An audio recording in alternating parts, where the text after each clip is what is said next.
नमस्कार, स्वागत है आपका सिटी पोस्ट लाइव में। मैं हूं मुस्कान। उपेंद्र कुशवाहा ने जस्ट अभी एक बात कही है। उपेंद्र कुशवाहा ने नीतीश कुमार को चेताया है और कहा है कि अभी भी समय है, संभाल लीजिए, नहीं तो जेडीयू खत्म हो जाएगी। इस पर बातचीत करने के लिए हमारे साथ मौजूद है स्टूडियो में वरिष्ठ पत्रकार मुकेश सिंह। सर, कैसे देख रहे हैं उपेंद्र कुशवाहा के इस बयान को? बड़े मायने हैं इसके मुस्कान जी। और देखिए, ये बड़ी रैली है उनकी, परिसीमन को लेकर के यह रैली है। और ऐसा बयान, जदयू यानी कि पूरी तरह से खत्म होने जा रही है, अगर आपको संभालना है तो समय रहते आप सचेत हो जाइए। ये पूरी तरह से नीतीश कुमार को जो है वह सलाह नहीं दे रहे हैं, बल्कि एक तरह से कहें कि ये चैलेंज की तरह हो गया है कि अब चैलेंज है नीतीश कुमार के लिए पार्टी को संभालना। यानी बिखराव है तभी तो वो संभालने की बात कर रहे हैं।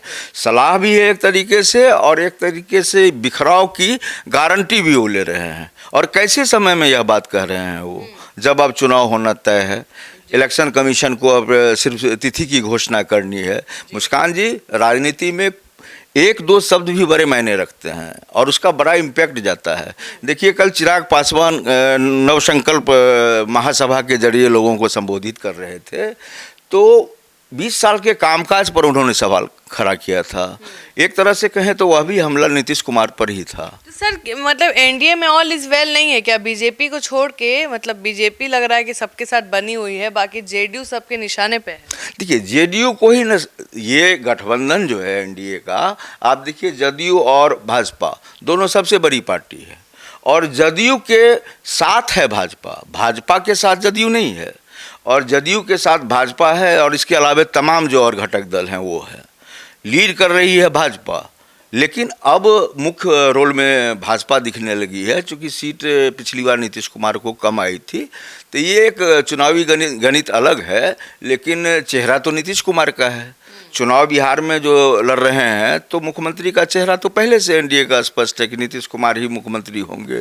तो कई तरह के कयास लगाते रहे हैं राजनीतिक विश्लेषक या फिर पार्टियों के नेता। आपने सुना भी होगा मुस्कान जी कि उनके स्वास्थ्य को लेकर, नीतीश कुमार के स्वास्थ्य को लेकर के भी काफ़ी जो है चर्चा हुई है। मानसिक स्थिति उनकी सही नहीं है और वे अब राजनीति को, पहले भी सर उपेंद्र कुशवाहा ने ट्वीट करके कहा कि अब कमान किसी और के हाथ में दीजिए, और उन्होंने कहा कि मैं नहीं, ये उन्हीं के पार्टी के लोगों का कहना था, मैंने बस वो विचार को रख दिया। देखिए, आप बिल्कुल सही कह रही हैं, लेकिन आप नीतीश कुमार के पूरे राजनीतिक बैकग्राउंड को देखिए। वह कहीं से भी परिवारवाद के समर्थक नहीं रहे हैं, और उनके परिवार से आप एक भी नेता का नाम बता दिए, चाहे उनके भाई हों, भतीजा हों, किसी भी एक रिश्तेदार को निकालिए। लोगों ने ये बहुत मनुहार किया है कि आप निशांत कुमार को एंट्री कराइए। पॉलिटिकल एंट्री उनकी अभी तक नहीं हुई है, और ये कयास लगाया भी जा रहा था कि पॉलिटिकल एंट्री होगी निशांत कुमार की और अपने पिता की विरासत वो संभालेंगे, लेकिन ऐसा कुछ नहीं हुआ है। कहीं भी निशांत कुमार राजनीति में वैसी रुचि नहीं दिखा रहे हैं। अब कब आएंगे वे? अब चुनाव के बाद तो नहीं आएंगे। अब तो चुनाव की प्रक्रिया लगभग पूरी हो गई है, अब तिथि घोषित होगी और सारे मतलब प्रत्याशी जाएंगे अपने अपने क्षेत्र में और चुनाव प्रचार होगा। सर, अहम सवाल ये है कि उपेंद्र कुशवाहा और भी कई मुद्दे पर बात कर रहे हैं और कह रहे हैं कि अगर उस पर काम होता तो आज सीटें ज़्यादा होती। उसके बारे में बताइए। देखिए मुस्कान जी, ये है कि उठा रहे हैं उपेंद्र कुशवाहा सवाल परिसीमन को लेकर के, और परिसीमन होगा भी, जैसा कि केंद्र सरकार ने पहले ही संकेत दे रखा है। लेकिन अब 2029 के चुनाव से पहले होगा, तो लोकसभा की सीटें बढ़ेंगी तो उसका फायदा तो लोकसभा में होगा। विधानसभा का चुनाव तो समाप्त हो रहा है, आपको इसी साल हो जाना है, सब कुछ हो जाएगा।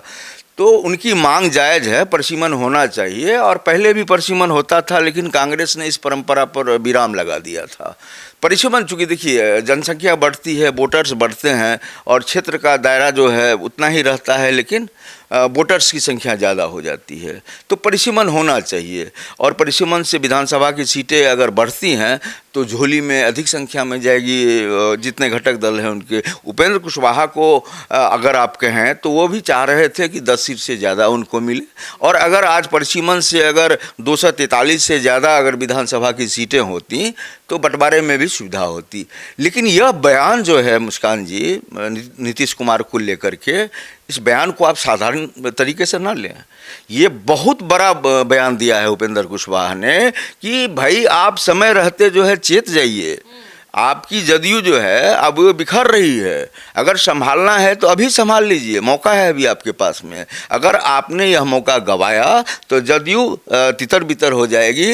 एक तरह से यह कहें कि उन्होंने संकेत दिया है कि भाजपा जो है जदयू को खत्म कर देगी, बिल्कुल इशारा ये है। तो अब नीतीश कुमार को भी देखना है कि वे इस बयान को कितनी गंभीरता से लेते हैं, और जदयू में अगर कहीं कोई दरार या फूट की बात आ रही है तो उसको कैसे वो संभालते हैं, पार्टी की मजबूती कैसे बना के रखते हैं, ये नीतीश कुमार की जिम्मेवारी है। चूँकि पार्टी में उनसे बड़ा नेता अभी तक नहीं है। आप राज्य स्तर पर देख लें या फिर केंद्र स्तर पर केसी त्यागी हैं, लेकिन सारी कमान नीतीश कुमार के पास है। अभी संजय झा हैं कार्यकारी राष्ट्रीय अध्यक्ष, लेकिन Nitish Kumar one man show वाले लोग हैं।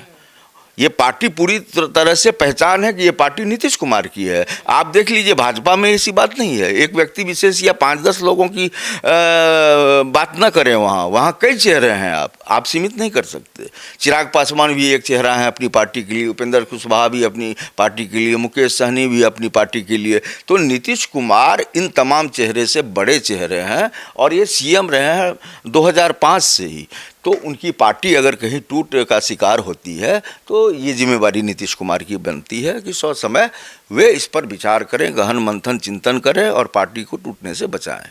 तो आप कैसे देख रहे हैं इस डिबेट को, और आप क्या सोचते हैं उपेंद्र कुशवाहा के इस बयान से? आप ज़रूर हमें बताएं।